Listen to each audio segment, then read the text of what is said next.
तनाव इसलिए नहीं है क्योंकि जीवन कठिन है, तनाव इसलिए है क्योंकि मन कमजोर है।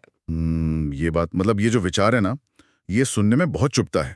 लेकिन आज की इस गहन चर्चा में हम बिल्कुल इसी इसी कड़वे सच का सामना करने वाले हैं।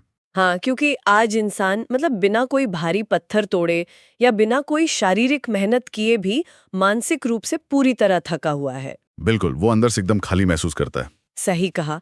ध्यान लगातार भटक रहा है, भविष्य की चिंता है और खुद को दूसरों से कम समझने की जो एक होड़ लगी है। अनुशासन तो खैर जैसे गायब ही हो गया है। ऐसा लगता है जैसे दिमाग अपनी ही बनाई किसी भूल भुलैया में फंस गया है। इस मानसिक थकान को समझने के लिए ना, मैं एक उदाहरण देना चाहूंगा। एक स्मार्टफोन की कल्पना कीजिए। एक ऐसा स्मार्टफोन जिसमें बैकग्राउंड में दर्जनों भारी भरकम ऐप्स लगातार चल रहे हैं। फोन की स्क्रीन बंद है, वो कोई मुख्य काम नहीं कर रहा है। हाँ, फोन बस टेबल पर रखा है। बिल्कुल, टेबल पर रखा है, लेकिन फिर भी वो गर्म हो रहा है। उसकी बैटरी, उसकी ऊर्जा लगातार खत्म हो रही है। क्यों? क्योंकि वो बैकग्राउंड ऐप्स उसकी सारी पावर चूस रहे हैं। अरे वाह, ये एनालॉजी तो बहुत बहुत सटीक है ना? इंसान का मन भी बिल्कुल ऐसा ही है। बाहरी चिंताओं, गैर जरूरी विचारों और डल के बोझ तले वो अपनी सारी ऊर्जा ऐसे ही खो देता है। मतलब अगर इंसान का दिमाग एक स्मार्टफोन है, तो समस्या सिर्फ उन बैकग्राउंड ऐप्स को बंद करने की नहीं है। मुझे लगता है समस्या शायद उस पूरे ऑपरेटिंग सिस्टम को ही अनइंस्टॉल करने की है। हम्म, बहुत गहरी बात कही आपने। वो सिस्टम जो ये विश्वास दिलाता है कि इंसान को हर बाहरी जानकारी या हर सामाजिक दबाव से खुद को जोड़ना ही पड़ेगा। और दिलचस्प बात यह है कि ये कोई आज के ज़माने की नई समस्या नहीं है। बिल्कुल नहीं। आज हम जिस स्रोत सामग्री पर चर्चा कर रहे हैं, मेडिटेशंस, वो दिखाती है कि लगभग 2000 साल पहले भी इंसानी मन बिल्कुल इसी जद्दोजहद से गुजर रहा था। हाँ, और ये कोई मामूली किताब नहीं है। मार्कस ऑरेलियस ने इसे लिखा था, जो उस समय 161 ईस्वी के आसपास रोमन साम्राज्य के सम्राट थे। एक सम्राट मतलब एक ऐसा व्यक्ति जिसके पास दुनिया की सारी शक्ति थी, अपार संपत्ति थी। जो चाहे वो कर सकते थे वो। हाँ। हर तरह की विलासिता उनके कदमों में थी। तो एक सवाल जो किसी के भी मन में आ सकता है, वो ये कि एक सम्राट के लिए ये कहना तो बहुत आसान है ना कि संपत्ति और सत्ता मायने नहीं रखती। सुनने में तो ये बिल्कुल एक विरोधाभास लगता है ही। मतलब जब किसी आम इंसान को अपने अगले महीने के किराए की या आजीविका की चिंता सता रही हो, तो उसे ये दर्शन समझाना कि बाहरी दुनिया मायने नहीं रखती, ये थोड़ा अव्यवहारिक सा लगता है। मैं समझ रहा हूँ, लेकिन अगर हम इतिहास को थोड़ा करीब से देखें ना, तो ये विरोधाभास की शिकायत टूट जाती है। मार्कस ऑरेलियस का जीवन किसी भी दृष्टिकोण से आसान नहीं था। अच्छा। हाँ, एक सम्राट के रूप में उनका शासनकाल लगातार संकटों से घिरा हुआ था। रोम में एक बहुत भयानक प्लेग फैला था। ओहो, महामारियों का तो मतलब असर बहुत बुरा होता है। बिल्कुल, लाखों लोगों की जान गई थी उसमें। साम्राज्य की अर्थव्यवस्था पूरी तरह टूट चुकी थी। सीमाओं पर लगातार युद्ध चल रहे थे। और और सबसे बड़ा आघात तो उन्हें तब लगा जब उनके अपने सबसे भरोसेमंद सेनापति ने। क्या बात करें, सेनापति ने ही धोखा दे दिया? हाँ, एविडियस कैसियस नाम था उसका। उसने मार्कस के खिलाफ बगावत कर दी, खुद को सम्राट घोषित कर दिया। अपनों का धोखा तो किसी भी इंसान को तोड़ सकता है। सही बात है। सत्ता के शीर्ष पर होना मानसिक नियंत्रण को आसान नहीं बनाता, बल्कि उसे और ज्यादा मुश्किल कर देता है, क्योंकि वहां अहंकार सबसे बड़ा होता है। और हर चीज को अपनी मुट्ठी में रखने की एक लालसा होती है। बिल्कुल, कोई भी इंसान इस स्थिति में क्रोध से, प्रतिशोध से भर जाएगा। लेकिन ऐतिहासिक दस्तावेज बताते हैं कि मार्कस ने ऐसा कुछ नहीं किया। उन्होंने कैसियस से बदला नहीं लिया? नहीं, उन्होंने ना तो अपनी किस्मत को कोसा और ना ही केसीएस के खिलाफ कोई नफरत पाली, बल्कि जब केसीएस की हत्या उसी के लोगों ने कर दी और उसका सर एक निशानी के तौर पर मार्कस के पास लाया गया, तो क्या हुआ? मार्कस ने उसे देखने से इनकार कर दिया। वो रो पड़े। सच में? हाँ, उन्हें इस बात का दुख था कि उन्हें अपने पुराने मित्र को माफ करने का मौका ही नहीं मिला। ये सच में हैरान करने वाला है।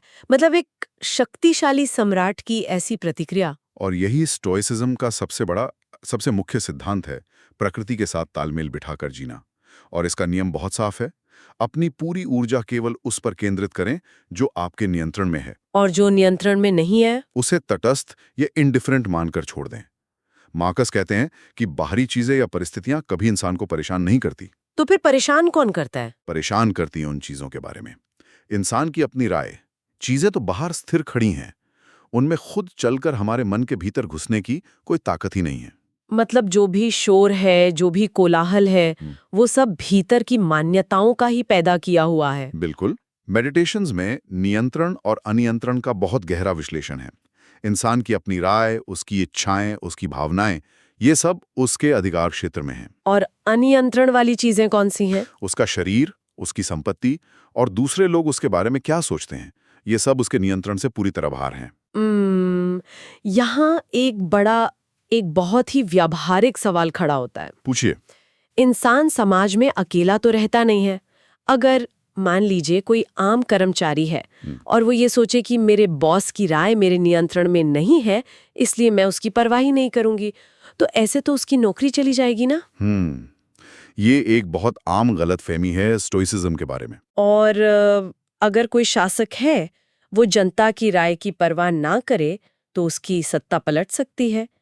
तो ऐसे समाज में रहकर बिना दूसरों की परवाह किए जीवन कैसे जिया जा सकता है? देखिए, यहाँ प्रभाव मतलब इन्फ्लुएंस और नियंत्रण मतलब कंट्रोल, इन दोनों के बीच का एक बहुत ही सूक्ष्म, एक बहुत बारीक अंतर समझना होगा। अच्छा, वो कैसे? स्टोइसिज्म कभी ये नहीं कहता कि इंसान को अपने काम के परिणामों की परवाह नहीं करनी चाहिए या उसे समाज से कट जाना चाहिए। बिल्कुल नहीं। तो फिर असल मतलब क्या है इसका? मतलब यह है कि इंसान अपना सर्वश्रेष्ठ काम कर सकता है। वो एक बहुत अच्छा कर्मचारी बन सकता है, एक न्यायप्रिय शासक बन सकता है, लेकिन उसे अपने आत्मसम्मान को, अपनी सेल्फ वर्थ को बॉस की तारीफ या जनता की तालियों से नहीं बांधना चाहिए। क्योंकि तारीफ और तालियां, ये दोनों हमारे हाथ में नहीं है। एकदम सही। क्योंकि जब इंसान का सुख, उसकी मानसिक शांति इस बात पर निर्भर हो जाती है कि दूसरा व्यक्ति क्या सोचेगा, तो वो अनजाने में अपने मन का रिमोट कंट्रोल उस दूसरे व्यक्ति के हाथ में सौंप देता है। हाँ, ये तो इंसान के दिमाग को एक तरह की कठपुतली बना देने जैसा है। बिल्कुल, एक कठपुतली। स्रोत में मार्कस खुद को याद दिलाते हैं कि इंसान का मन, जिसे वो रूलिंग पार्ट कहते हैं, उसे एक शासक की तरह होना चाहिए। उसे बाहरी इच्छाओं, लालच या दूसरों की विचारों के धागों से बंधी एक कठपुतली नहीं बनना चाहिए, जिसे कोई भी कभी भी खींच सके। और आज के समय में ये धागे क्या है? सोशल मीडिया, दूसरों से तुलना, समाज का दबाव। अगर इसे आज के संदर्भ में एक आम उदाहरण से समझें, मान लीजिए दफ्तर में किसी सहकर्मी का प्रमोशन हो जाता है। हाँ, बहुत आम बात है। तो जो पीड़ा, जो एक जलन पैदा होती है, वो उस प्रमोशन से नहीं होती, वो उस कहानी से पैदा होती है जो हमारा मन तुरंत गढ़ लेता है। कैसी कहानी? जैसे मैं पीछे रह गई, या वो इंसान तो मुझसे कम योग्य था, या फिर अब लोग मेरे बारे में क्या सोचेंगे। बिल्कुल। और ये जो मानसिक कहानी है ना, यही असली पीड़ा है। इंसानी दिमाग का इवोल्यूशन ही कुछ इस तरह से हुआ है कि वो सामाजिक स्थिति को लेकर हमेशा सतर्क रहता है। हमेशा एक डर बना रहता है कि समाज में मेरी क्या जगह है। हाँ, दिमाग लगातार यही मापता रहता है। और मार्कस इसी प्राकृतिक प्रवृत्ति के खिलाफ जाने की बात करते हैं। उनका एक बहुत ही कमाल का विचार है, वास्तविकता को बिना शिकायत के स्वीकार करना। स्वीकार करना, पर कैसे? वो मेडिटेशंस में एक बहुत सीधा, बहुत ही खूबसूरत उदाहरण देते हैं। वो कहते हैं, क्या ककड़ी कड़वी है तो उसे दूर रखते हैं। बिल्कुल। क्या रास्ते में कांटे हैं तो उनसे बचकर निकल जाएं। बस बात खत्म। हाँ, मतलब ये पूछने की कोई आवश्यकता नहीं है कि दुनिया में ऐसी चीजें क्यों हैं, या ये ककड़ी कड़वी क्यों बनाई गई। सही कहा। कड़वी ककड़ी पर गुस्सा करना उतना ही मूर्खतापूर्ण है जितना इस बात पर गुस्सा करना कि आज बारिश क्यों हो रही है। ये मुझे ना एक वीडियो गेम की तरह लग रहा है। वीडियो गेम कैसे? जैसे कोई गेम खेलने वाला खिलाड़ी है, वो सिर्फ अपने कैरेक्टर की हरकतों को, उसके एक्शन को कंट्रोल कर सकता है ना। हाँ, जंप करना, दौड़ना, वो सब। बिल्कुल। लेकिन वो गेम के मौसम को, या रास्ते की मुश्किलों को, या उस पूरे मैप को नहीं बदल सकता। बहुत अच्छा उदाहरण है ये। और अगर वो खिलाड़ी वहीं बैठकर बस इस बात की शिकायत करता रहे कि अरे यार, गेम बनाने वाले ने ये लेवल इतना कठिन क्यों बनाया है, तो वो सिर्फ अपना समय बर्बाद कर रहा है। और शिकायत करते करते वो गेम हार भी जाएगा। बिल्कुल हार जाएगा। जब इंसान ये गहराई से समझ जाता है ना कि उसे सिर्फ अपना कैरेक्टर कंट्रोल करना है, तो उसकी आधी से ज्यादा मानसिक उलझनें तो वहीं खत्म हो जाती हैं। लेकिन इंसान अक्सर क्या करता है, वो मैप को बदलने की जिद पकड़ लेता है, और उसी जिद में अपने दिमागी शांति खो बैठता है। और यहीं से वो वैचारिक चुनौती सामने आती है, जिसका सामना करने से लोग बचते हैं। कौन सी चुनौती? अक्सर लोग ये मानते हैं कि जीवन में सफल ना होने का कारण या खुश ना होने का कारण प्रेरणा की यानी मोटिवेशन की कमी है। हाँ, लोग मोटिवेशन ढूंढने के लिए किताबें पढ़ते हैं, बहुत सारी वीडियो देखते हैं। बिल्कुल। लेकिन कड़वा सच ये है कि कमी प्रेरणा की नहीं है, कमी है उस मानसिक अनुशासन की जो उस कठपुतली के धागों को काट सके। इंसान के पास खुद के ही मन पर नियंत्रण नहीं है। ये बात टूटती है, लेकिन सच है। हालांकि मेरे मन में एक बहुत गंभीर सवाल आ रहा है यहाँ पर। बताइए। देखिए, मानसिक कष्ट या सामाजिक दबाव, इन सब को तो हम विचारों से या दर्शन से अपनी सूझ बदलकर दूर कर सकते हैं। लेकिन जब शरीर दर्द से तड़प रहा हो, जब कोई गंभीर बीमारी सामने खड़ी हो, तब क्या? ये एक बहुत ही वाजिब सवाल है। क्या दर्द जैसी जैविक मतलब बायोलॉजिकल सच्चाई को भी केवल विचारों से खारिज किया जा सकता है? एक सीमा के बाद तो शरीर की पीड़ा मन की सारी दार्शनिक बातों को झुठला ही देती है ना? इस सवाल का जवाब मेडिटेशंस के सबसे गहरे और सबसे मार्मिक हिस्सों में मिलता है। आपको पता है, मार्कस खुद जीवन भर कई तरह के शारीरिक बीमारियों से जूझते रहे थे। अच्छा, उन्हें भी बीमारियां थी? जी, और वो अपनी किताब में एक प्राचीन दार्शनिक एपिकुरस उनका उदाहरण देते हैं। एपिकुरस, मैंने सुना इनका नाम। हाँ, जब एपिकुरस गंभीर रूप से बीमार थे और बहुत असहनीय दर्द में थे, तब भी उन्होंने अपनी बीमारी को अपनी पहचान नहीं बनने दिया। मतलब वो दर्द की शिकायत नहीं करते थे? बिल्कुल नहीं। जब लोग उनसे मिलने आते थे तो वो अपने शारीरिक दर्द पर चर्चा करने के बजाय जीवन और दर्शन पर बात करते थे। एपिकुरस का मानना था कि दर्द या तो सहने योग्य होता है या फिर वो इतना भयानक होता है कि जीवन को ही समाप्त कर देता है। जो कॉग्निटिव संज्ञानात्मक तंत्र है, वो कैसे काम कर रहा है? मतलब दर्द महसूस होने और उस दर्द से पीड़ित होने के बीच का अंतर आखिर है क्या? ये बहुत ही महत्वपूर्ण अंतर है। देखिए, दर्द जो है वो एक न्यूरोलॉजिकल सिग्नल है। शरीर बस दिमाग को ये बता रहा है कि कुछ गलत है। हाँ, वो तो एक बायोलॉजिकल फंक्शन है। बिल्कुल। लेकिन सफरिंग या पीड़ा वो एक कहानी है जो मन उस दर्द के चारों ओर बुनना शुरू कर देता है। कैसी कहानी? जैसे, ये मेरे साथ ही क्यों हुआ, या अब ये दर्द कभी खत्म नहीं होगा, मेरा तो जीवन ही बर्बाद हो गया। ये जो कहानी है ना, ये सफरिंग है। समझ रहे हैं, मतलब दर्द शरीर में है लेकिन पीड़ा मन में है। एकदम सही। मार्कस कहते हैं कि मन को या हमारी आत्मा को इस कहानी को घड़ने से साफ इनकार कर देना चाहिए। शरीर दर्द महसूस कर सकता है, लेकिन मन खुद को उस पीड़ा के साथ पहचानने से अलग कर सकता है। वो उस दर्द में डूबने से बच सकता है। ये तो मतलब उत्तेजना या स्टिमुलस और हमारी प्रतिक्रिया, इन दोनों के बीच की खाई को चौड़ा करने वाली बात हो गई। बिल्कुल, उसी गैप में हमारी आजादी है। लेकिन एक आम जीवन में जहां हर तरफ से जानकारी और उत्तेजनाओं की बाढ़ आ रही है, लोग फोन से चिपके हैं, कोई इस अभ्यास को शुरू कैसे करे? स्रोत सामग्री में इसके लिए बहुत ही स्पष्ट और व्यावहारिक कदम दिए गए हैं। तो ऐसे कौन से कदम हैं जिनसे मन को वापस नियंत्रण में लिया जा सके? 3 बहुत ही साफ आदतें निकल कर आती हैं।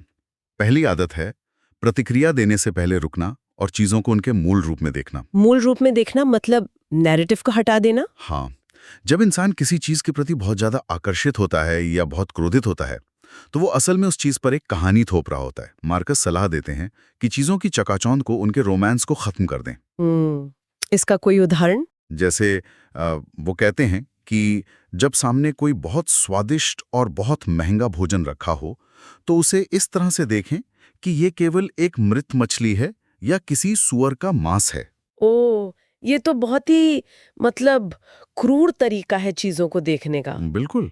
वो कहते हैं बहुत महंगी शराब सिर्फ सड़े हुए अंगूरों का रस है और कुछ नहीं। हाँ, ये दुनिया के आकर्षण को डी-रोमांटिसाइज करने की एक बहुत ही कारगर तकनीक है ना? मतलब जब किसी बहुत महंगे डिजाइनर कपड़े को सिर्फ भेड़ के बालों से बुना हुआ एक धागा माना जाए, तो उसके पीछे भागने की जो अंधी लालसा है वो अपने आप शांत हो जाती है। एकदम सही। ये जो ठहराव है, ये इंसान को ये सोचने का मौका देता है कि क्या वास्तव में ये चीज इतनी महत्वपूर्ण है कि इसके लिए मैं अपनी मानसिक शांति को दांव पर लगा दूं। और यही ठहराव दूसरी व्यवहारिक आदत की नींव रखता है, जो है परिणामों पर नहीं, केवल अपने कर्मों पर ध्यान दें। सिर्फ कर्मों पर। मार्कस यहाँ एक बहुत ही प्रासंगिक एनालॉजी देते हैं। बिल्कुल। वो कहते हैं, एक चींटी, एक मकड़ी या एक मधुमक्खी को देखें। हाँ, वो हमेशा अपने काम में लगी रहती हैं। बिल्कुल। वो अपना काम पूरी लगन से करती हैं क्योंकि ये उनका नेचर है। उनकी प्रकृति है। वो कभी बैठकर ये चिंता नहीं करती कि दूसरी मधुमक्खी उनके बारे में क्या सोच रही है या जंगल के दूसरे कीड़े उन्हें कितनी इज्जत दे रहे हैं। तो मनुष्य को भी बस एक इंसान होने के नाते अपना काम करना चाहिए। हाँ, समाज क्या कहेगा या इतिहास में उसे कैसे याद रखा जाएगा, ये सब सोचना बिल्कुल व्यर्थ है। लेकिन इंसान तो स्वाभाविक रूप से एक सामाजिक प्राणी है ना। वो वैलिडेशन चाहता है। हाँ, वो मान्यता चाहता है। और आज के सोशल मीडिया के इस दौर में जहां हर काम का, हर फोटो का मूल्यांकन लाइक्स और शेयर से होता है, वहां प्रसिद्धि की इच्छा को, फेम की चाहत को पूरी तरह से कैसे मारा जा सकता है? मार्कस ने इसे बहुत ही निर्मम तरीके से संबोधित किया है। क्या कहते हैं वो? वो याद दिलाते हैं कि प्रसिद्धि या फेम मृत्यु के बाद विस्मृति के अलावा और कुछ नहीं है। ऑब्लिवियन है सब कुछ। मतलब सब भुला दिया जाएगा? बिल्कुल। जो लोग आज आपकी तारीफ कर रहे हैं वो कल खुद मिट्टी में मिल जाएंगे, और जो पीढ़ियां उनके बाद आएंगी वो उन्हें भी भूल जाएंगी।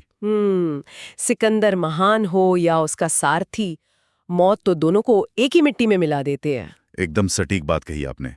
जब इंसान ये गहराई से समझ लेता है ना कि प्रसिद्धि की, फेम की कोई उम्र नहीं होती, तो वो दूसरों के लिए जीना छोड़ देता है, वो अपने खुद के सिद्धांतों के लिए जीना शुरू कर देता है। ये सच में एक बहुत ही मुक्त करने वाला विचार है। मतलब अगर दर्शक ही नहीं बचेंगे तो इस दुनिया के मंच पर झूठा अभिनय करने का क्या फायदा? बिल्कुल कोई फायदा नहीं। और मुझे लगता है यहीं से हमारी तीसरी और सबसे महत्वपूर्ण आदत सामने आती है, दैनिक आत्मनिरीक्षण। हाँ, डेली इनर रिट्रीट। आज के समय में जब लोग बहुत ज्यादा थकान महसूस करते हैं तो वो क्या करते हैं? वो शांति की तलाश में पहाड़ों पर चले जाते हैं, समुद्र के किनारे या किसी बहुत शांत से रिजॉर्ट में छुट्टियां मनाने निकल जाते हैं। लेकिन मार्कस का नजरिया इस पर पूरी तरह से विपरीत था। अच्छा, वो छुट्टियों के खिलाफ थे? वो खिलाफ नहीं थे, लेकिन वो मानते थे कि इंसान जहां भी जाता है वो अपना अशांत मन अपने साथ लेकर जाता है। ये तो है। अगर मन अशांत है तो पहाड़ पर भी वही शोर रहेगा। बिल्कुल। बाहरी परिदृश्य बदलने से आंतरिक कोलाहल कभी शांत नहीं होता। असली एकांत बाहर नहीं है, वो इंसान की अपनी आत्मा के भीतर है। अपने भीतर जाना। हाँ। मार्कस के अनुसार इंसान जब चाहे, जहां चाहे, बस एक पल के लिए अपनी आंखें बंद करके अपने मन के भीतर उस एकांत को पा सकता है। और इसके लिए किसी टिकट या किसी रिजॉर्ट की जरूरत नहीं है? बिल्कुल नहीं। हर दिन अपने खुद के विचारों को जांचना, अपनी गलतियों को स्वीकारना और बिना किसी बाहरी साधन के अपने मन को व्यवस्थित करना, यही सबसे बड़ी छुट्टी है। और ये सारी बातें जो हम आज कर रहे हैं, ये सिर्फ किताबी ज्ञान नहीं है। सबसे बड़ी बात तो ये है कि मार्कस ऑरेलियस ने मेडिटेशंस दुनिया को उपदेश देने के लिए लिखी ही नहीं थी। हाँ, ये कोई पब्लिश करने वाली किताब नहीं थी। ये उनकी अपनी बिल्कुल निजी डायरी थी। ये इतिहास की सबसे दुर्लभ घटनाओं में से एक है। सोचिए, युद्ध के मैदान में क्वाडी के खिलाफ एक मिलिट्री कैंप लगा है, रात का अंधेरा है, चारों तरफ मौत और विनाश का माहौल है। हाँ, और तब दुनिया का सबसे शक्तिशाली इंसान अपने तंबू में अकेले बैठकर खुद से ये संवाद कर रहा है। वो ये नहीं लिख रहा था कि दुश्मनों को कैसे हराया जाए। नहीं, वो ये लिख रहा था कि अपने खुद के मन के अहंकार और अपने डर को कैसे हराया जाए। बिल्कुल। जरा सोचिए, अगर दुनिया का हर इंसान एक ऐसी डायरी लिखने लगे, एक ऐसी ही डायरी जिसमें ये दर्ज ना हो कि दुनिया ने उसके साथ कितना अन्याय किया या दूसरों ने उसे कितनी चोट पहुंचाई, बल्कि ये दर्ज हो कि उसने उन चुनौतियों पर कैसी प्रतिक्रिया दी, उसने उस कड़वी ककड़ी को कैसे नजरअंदाज किया और उस कठपुतली के धागों को कैसे काट दिया। क्योंकि बाहर का तूफान तो कभी शांत नहीं होने वाला। दुनिया हमेशा अप्रत्याशित रहेगी, अनुचित और शोरगुल से भरी रहेगी। हाँ, दुनिया को हमारे हिसाब से तो नहीं चलना है। बिल्कुल। शांति कभी भी दुनिया को बदल कर नहीं पाई जा सकती। ये केवल और केवल अपने भीतर के मान्यताओं को, अपने परसेप्शन को बदलकर बनाई जा सकती है। सच में दुनिया को नियंत्रित नहीं किया जा सकता, लेकिन खुद के मन को नियंत्रित किया जा सकता है, और यहीं से असली ताकत की शुरुआत होती है। बिल्कुल। अपने भीतर के उस एकांत को खोजिए।